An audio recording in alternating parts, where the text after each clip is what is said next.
This is Mindfulness with Richard. I'm Richard Clarke. Welcome.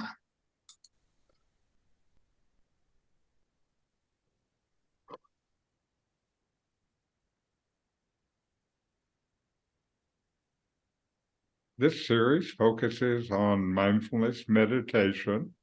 Listen, reflect, and deeply meditate. Now, we have been exploring advanced aspects of mindfulness practice. These include equanimity, dealing with difficult emotions, impermanence, deepening concentration, witness consciousness, and applying mindfulness in everyday life. In today's session, we'll explore deepening concentration. Concentration is a fundamental aspect of mindfulness and meditation practice, and deepening your concentration helps you experience deeper levels of peace, insight, self-knowledge, and wisdom.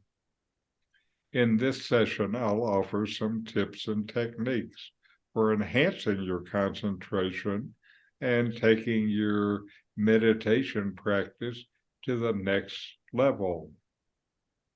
I have a number of tips, and today I'll talk about a dozen. The first is set clear intentions. Before you begin your meditation, it's important to set clear intentions for what you want to accomplish. This means clarifying your goals and aspirations and visualizing yourself achieving them. For example, you might set an intention to deepen your concentration, cultivate more compassion, or gain insight into a particular issue. When you set clear intentions, you create a roadmap for your practice and a sense of purpose that can help you stay focused and motivated. The next is find the right environment. To deepen your concentration, it's important to find a quiet and peaceful environment where you can minimize distractions. Ideally, you want a place where you feel safe and comfortable and where you won't be interrupted. You might also consider using things like earplugs or noise-canceling headphones to block out external noises and create a more focused and immersive experience. Some people find it helpful to decorate their meditation space with things that remind them of what they're trying to do, and to place flowers and light a candle or incense. The next is to focus on the breath. The breath is a powerful tool for cultivating concentration and mindfulness. By focusing on the breath, you can anchor your attention and create a sense of stability and calm. This has been the primary meditation technique that we use in these sessions. The next is a body scan. And the body scan is a technique that involves systematically bringing your attention to different parts of your bodies, from your toes to the top of your head. By focusing on each part of your body in turn, you can develop a greater awareness of your physical sensations, and this helps deepen your concentration. You might start at your feet and work your way up, noticing any areas of tension or discomfort, and consciously relaxing those muscles. We have done this from time to time in these sessions, and there are also good YouTube videos to guide you. The next is guided meditation. And the main place we find these are YouTube sessions, and they're led by a teacher or a guide, and they typically involve instructions and prompts to help you deepen concentration and cultivate mindfulness. Guided meditation can be especially helpful for anyone looking to deepen their practice. Each leader may have some different techniques, and you can learn from them. They can also provide variety and inspiration if you're feeling stuck. For years, I would listen to recordings from my teacher, Nomi, before I meditated, and I felt like they gave a good boost to my meditation. Mindfulness of thoughts. Mindfulness of thoughts involves observing your thoughts without judgment or attachment.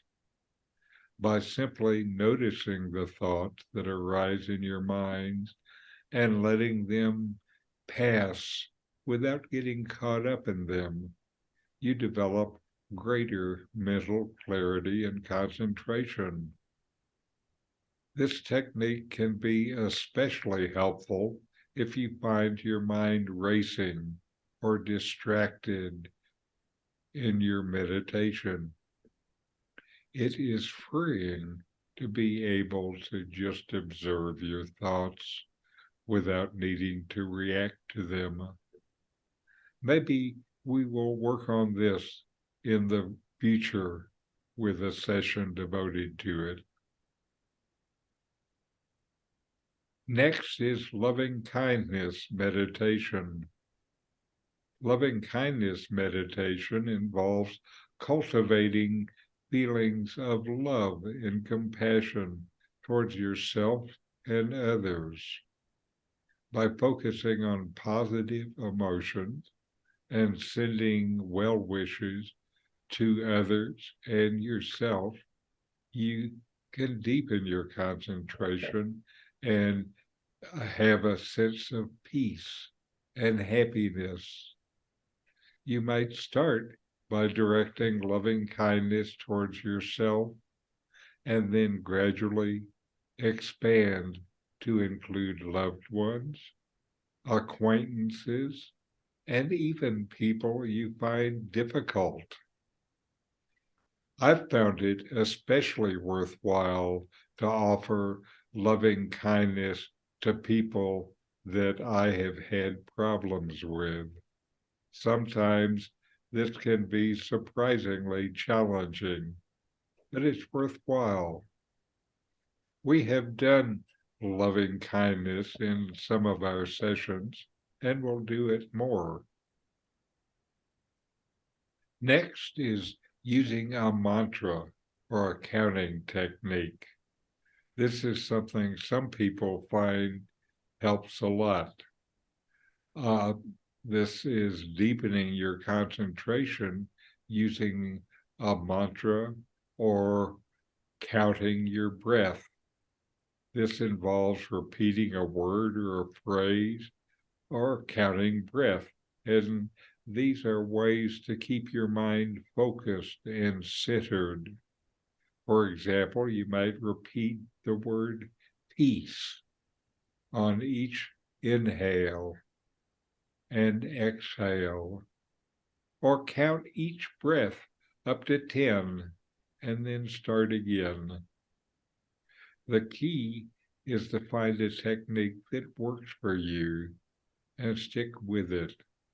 It's a way to keep the monkey mind occupied and out of the way so you can meditate.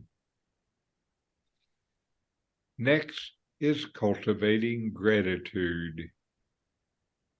Gratitude is another powerful emotion that can deepen your concentration and increase your sense of well-being. To cultivate gratitude, notice the things in your life that you're grateful for, such as your health, your relationship, or your accomplishments. It's good to do this regularly, maybe even every day. Some people do it every night before they go to bed. We've done this too in these sessions. You might also try expressing gratitude through journaling, writing thank you notes, or practicing loving kindness meditation. Next is just let this moment be as it is.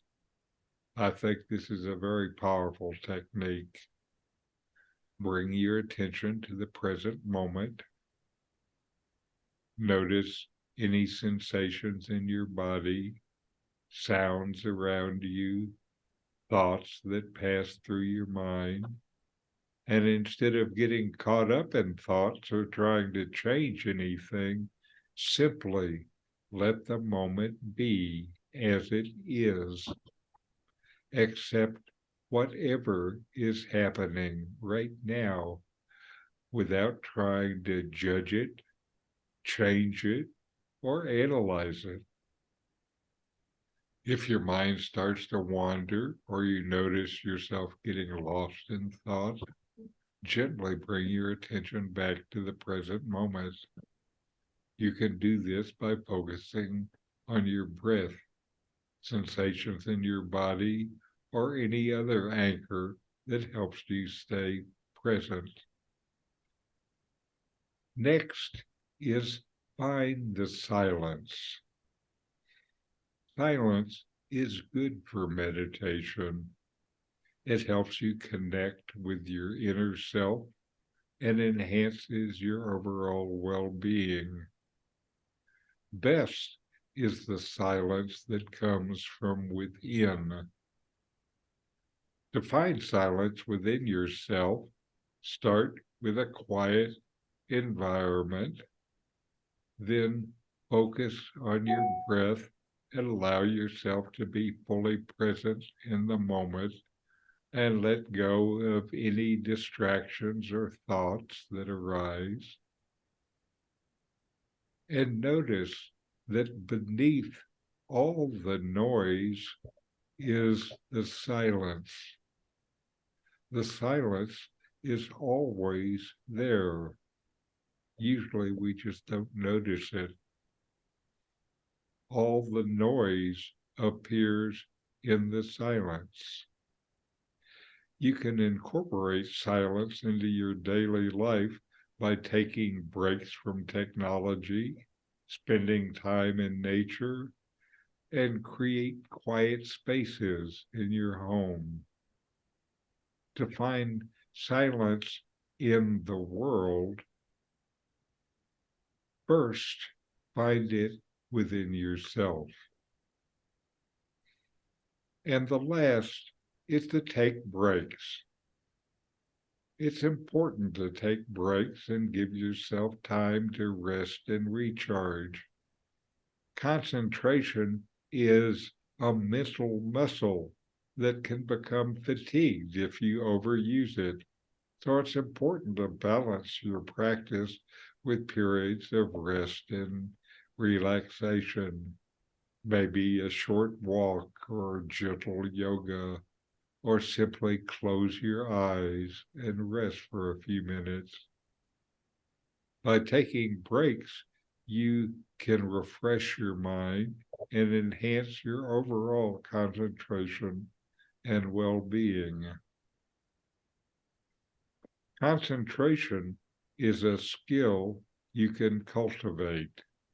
It can help you experience greater peace, clarity, and wisdom in your meditation practice and in your daily life by setting clear intentions, finding the right environment, focusing on the breath, body scans, guided meditation, mindfulness of thought, loving kindness meditation, counting techniques, cultivating gratitude,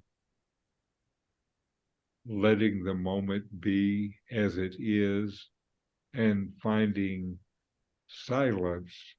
These are all ways that you can increase your concentration and have better meditation. That's what we want, better meditation. So, how was your meditation last week? How about you, Barley? It was fine. Nothing real deep, but several good ones. Again, I'm scrolling through my YouTube and all of a sudden I see one I want to do and then I stop and do it. But the first thing you said, the first word was kind of dedicating your practice to some technique you wanted to work on. I hadn't thought of that before. Could you say that one again? Oh, That it's setting intentions. Okay, setting intentions. Yeah, I like that idea. Before you start. And it's really just organizing your mind and consciousness and pointing it at what you would like to be able to do. And it includes feeling like, you have the power to do what you want to do. Mm-hmm. I would say a part of it also is when your meditation is over, give yourself a pat on the back for working on your intention. So give yourself a little bit of a mental reward. That's one of the things that helps to build the practice. Great idea. How about you, Richard? Well, this week I've been reading 40 verses on reality. Oh, very good. And read one verse and just meditate on that, and it is really very powerful. I think this is something that I'm going to keep going. Good. That particular book of Ramana's is the one place where the whole intention of the book was to write down, all of his teaching about practice. Right. Yeah. And and this is right from Ramana. Yes. Yes. That's the highest. Yes, indeed. Very good. How about you, Doug? Actually, today's topic is a good one for me. Seems like the last week or so, I've been having inconsistent meditations. Some days is good, but some days I just can't get into it. Mm-hmm. So maybe I'm using some technique would be Mm-hmm. helpful. Mm-hmm. And it might be the simple, starting like Barley was talking about, starting with setting your intention. It's going to be a good day. And, kind of getting your mind lined up to it before you begin. Okay. How about you, Carol? Well, the sort of official meditations that we do have been going along and being fine, but what I'm noticing is that increasingly there are times if my mind is agitated and I feel like there's a bunch of thoughts running around, I'm able to sort of step back and say those are thoughts running around in my head, but it's not me. So I can separate Oh, myself good. from those thoughts, and that's certainly something that is really relaxing. Very good. Like that, one of the things I want to report for the week is one morning this week, I was playing with those image generation programs, the AI tools that'll make pictures. You give it a prompt and it'll make pictures. And I worked with it for about a half an hour and generated 100 or 150 pictures. And then when I went out, I found my mind was still churning from all of this stuff. I did all this mental activity. And when I went out, my mind was still going and churning because of the way I'd been using it. And I did also, like you talked about, Carol, I did, in this case, scanning my body, watching my breath, doing those things. And then in a couple of minutes, my mind just cooled down. Hmm. So one of the things that I've become increasingly noticing is when I do something that kind of gets my mind agitated or revved up, that's a lot more noticeable now. It was like you were becoming the AI. Oh, yes. Anyway. But one thing I want to say also, you mentioned gratitude, and I just want to say I'm really grateful for our get-togethers here, our satsang. Everything that we share is just from the heart, and I'm very grateful for it. Yes, me too. And, it's wonderful to support one another. Yeah. I can't wait till you come down, Richard, so we can see you in person next winter. Well, okay. Then the thing that makes me happy when we talk about how our meditation has been is that we are all continuing to do it and continuing to find the ways that it brings us peace and happiness in our life. And it's important enough that we're just continuing to do it. And, that's so good. Yeah. So I'm grateful to all of you for what you're doing. So now let's do some meditation. Then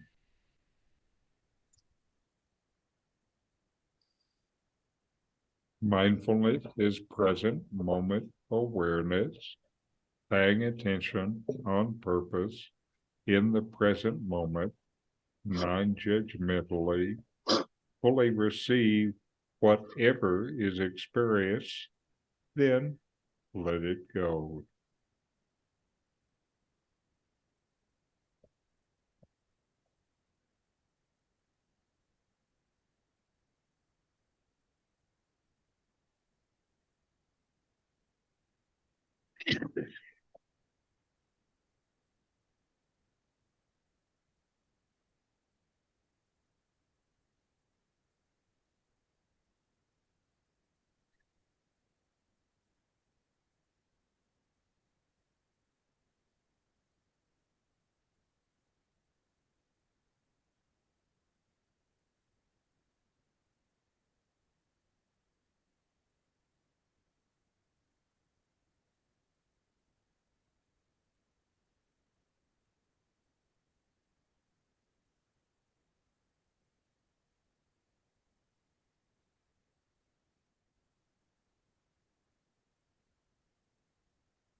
All right.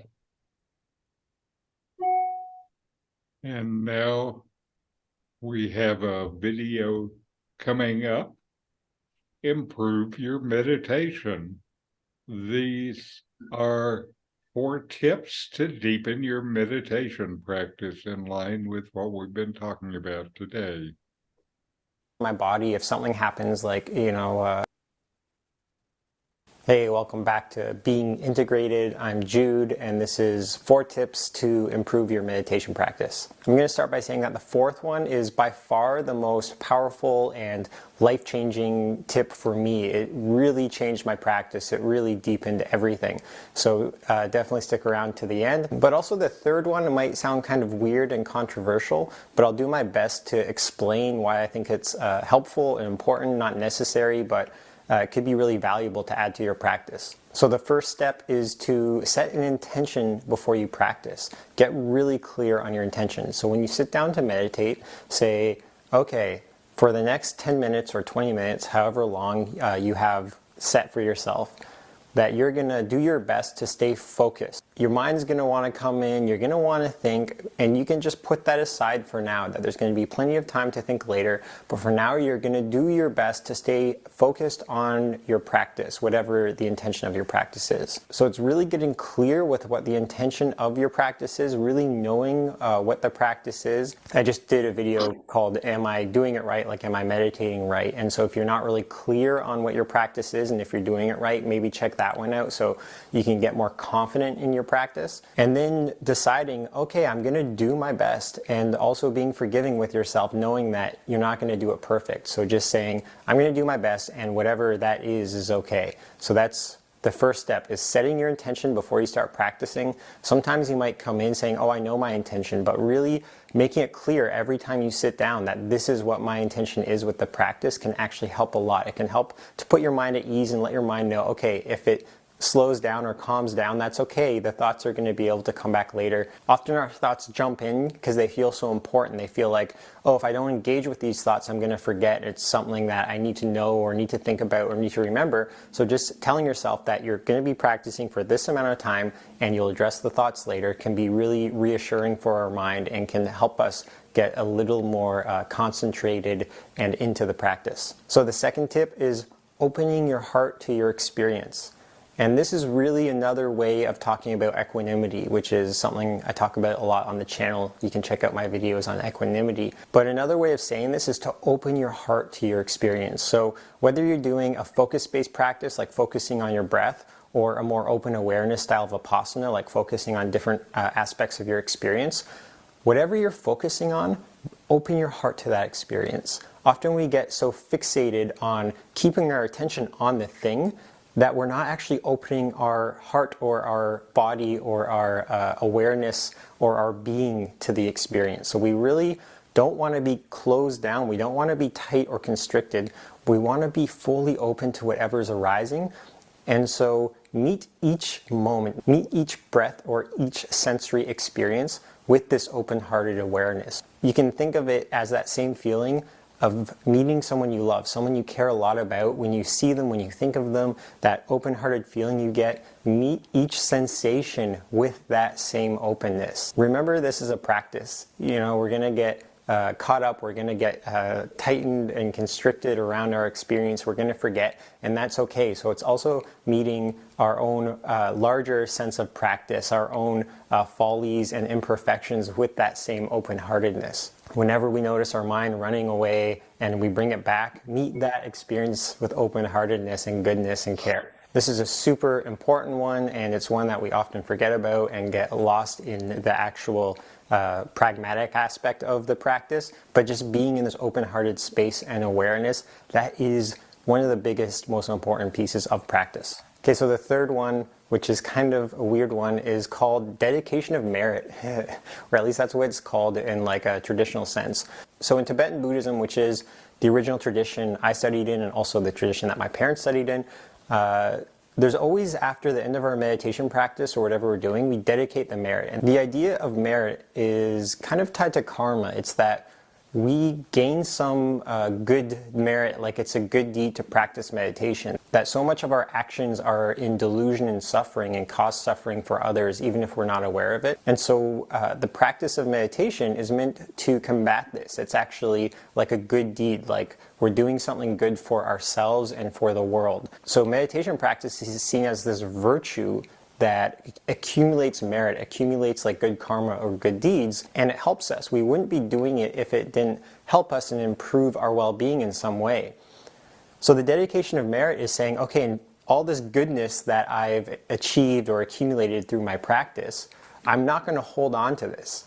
I'm going to give it away and give it to all sentient beings, so just like basically everyone. And this kind of sounds weird if you're not familiar with the concept. When I first started practicing, I was like, you know what, I'm working really hard. I was practicing a lot, and I was like, I don't really want to give it away, then it's all for nothing. But the reason why this is so emphasized in Tibetan Buddhism is that giving it away is really what the practice is all about. It's really what Buddhism is all about. It's challenging this egoic, self-serving part of ourselves.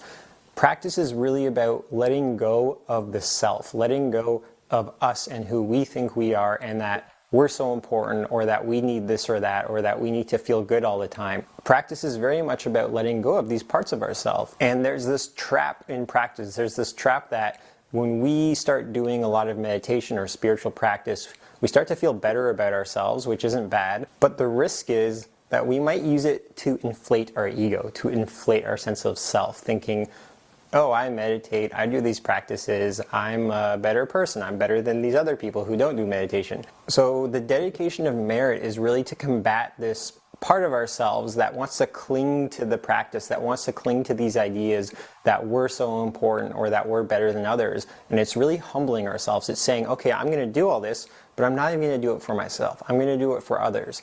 And this is really in the core essence of what Buddhism is all about. It is kind of about transcending the ego or the small sense of self and realizing this larger sense of beingness, that we are really interconnected with everything. So when you finish your practice, you can say, okay, any goodness or merit or whatever word you want to use, anything you've accumulated through this, it's really for the benefit of all. You just want to give it out. It's not holding on to it. It's just allowing everything to just be in the flow. It's just wishing others to be well, not doing things for ourselves. And so the trick to this is if you genuinely mean it, if you really wish for others to be well better than yourself, it actually improves the practice. The challenge is that we have to mean it. We have to really not be doing it, giving it out so we can get more back, but really giving it out because we see the beauty and the truth of not holding on to our own accomplishments, but by doing things for somebody else, it actually helps everyone. Okay, so the fourth tip for deepening your practice, and this again was the huge one for me, which is practicing mindfulness in everyday life, which is taking the practice of awareness off of the cushion and starting to integrate it into my day-to-day. And the more I did this, the more it really changed everything. I started with doing a few check-ins in the day of just noticing how I'm feeling, what's happening in my mind, what's happening in my body, how I'm relating to my experience. And now it happens, maybe 100, 200 times a day. I have these moments of insight, of just seeing my experience for what it is. And this is especially relevant when we get activated, when we get reactive or triggered, if some discomfort arises in my body, if something happens like, I get some bad news or somebody's mean to me or whatever it is, these things that would normally bring us into either anger or sadness or anxiety, suddenly I have this awareness and I can notice the feeling come up in my body, I can notice the sensations, and I can just allow them to be there. I cannot make it a problem anymore. So I used to have, you could say, a bit of an anxiety issue.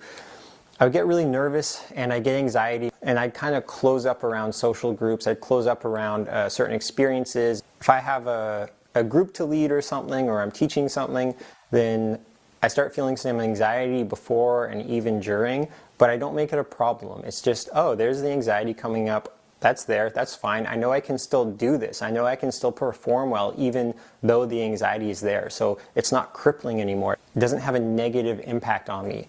And this is all through the practice of mindfulness. This is through the practice of being aware and being okay, practicing equanimity with the feelings, and also bringing more clarity into the sensations, noticing where they're happening in the body, what they feel like.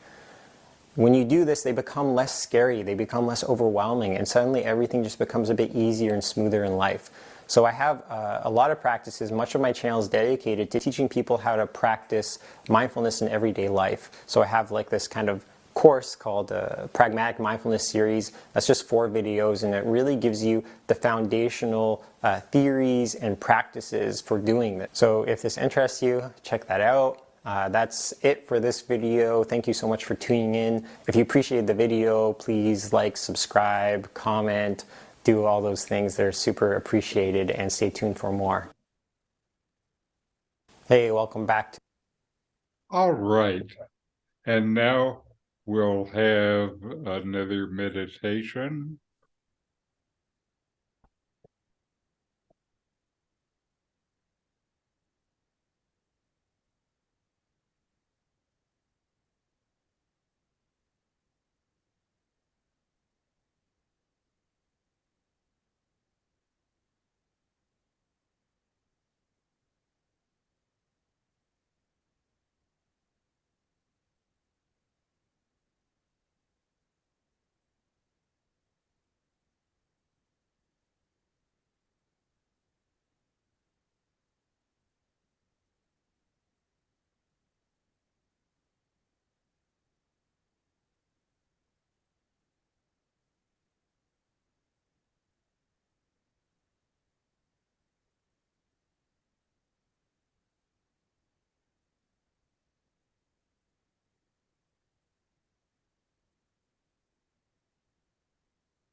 All right. And we'll close with our chant. Om.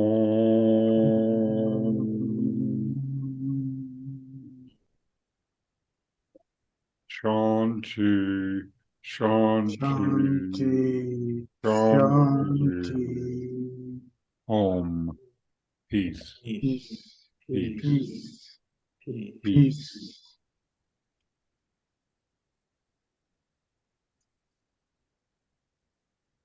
All right. Comments or discussion? I This really was a- appreciated that video. It backed up, of course, and confirmed the stuff you were saying, but the way he was talking about setting intentions and stuff and giving your good karma out to the world. I really like those points. Yes, I really found the dedicating the merit to be a real worthwhile thing. One of the things I've learned in life is that to be happy, what you need to do is give it away. And I'd never thought about doing that with the meditation. Yeah. It reminded me of when we had that lesson where we were supposed to sit in one place and Yes. give out good greetings to people, like, maybe you be healthy, maybe you. Yes, That was yes. the thing, yeah. But I hadn't connected with developing an ego about meditation, which is also worthwhile. Absolutely. There's certainly a lot of literature in the meditation literature about people who use meditation to build up their sense of ego and how special they are. Yeah. And it kind of is going the wrong way. And then he said where he would drop into meditation, how many times a day? 100 times? 100 to 200. 200 times. Just Whoa. That was a mind blower. Yeah. yes. Well, again, That's hard to come up with that many intentions. uh-huh. Well, I point out that since meditation is paying attention on purpose, that is something that you can do anytime. Yes, that's In a lot of different circumstances. Certainly you can do it standing in line or waiting for a bus. You can do it brushing your teeth or washing the dishes or scratching your ass. that's a good point. Good point.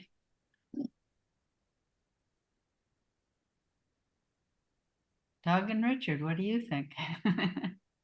Oh, Doug always likes the videos. I like that part of scratching your ass, and give that away. Do it mindfully. That's right. I guess you can scratch your ass for everyone. Yeah.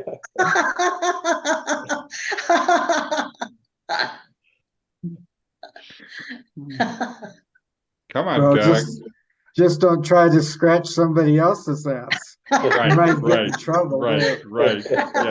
Yes, yes. But this it's was go ahead. This was a really like a substantial session today. I almost felt like I should have been taking notes. Uh-huh. Well, rewatch the video.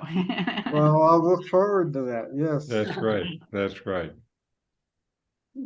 Anyway, I go ahead, Barley. No, I would just say, yeah, go ahead. You could take notes too. But That's not really being in the moment. no, probably not. Well, Sometimes, sometimes there's a part of this where, I'm doing something that's kind of like giving instruction. yeah. Yeah.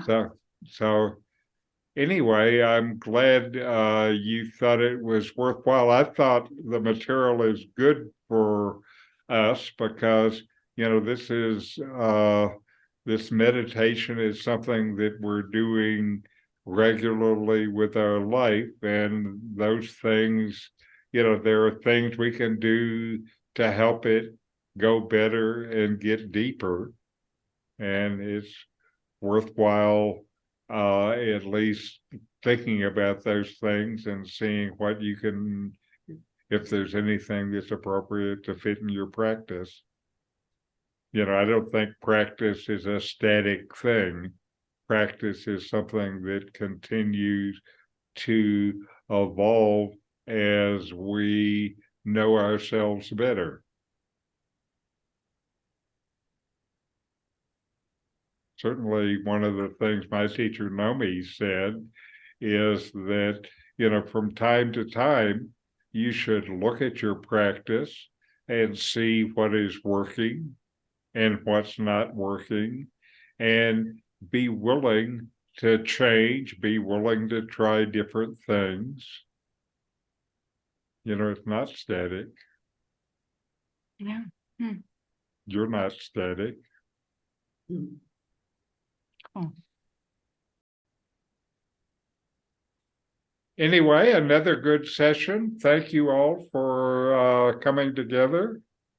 Yeah. And we'll see you next time, and have good meditation. Namaste. Namaste. Namaste. You want deeper meditation, more peace, more happiness. Subscribe now to continue to find ways to get more from your meditation.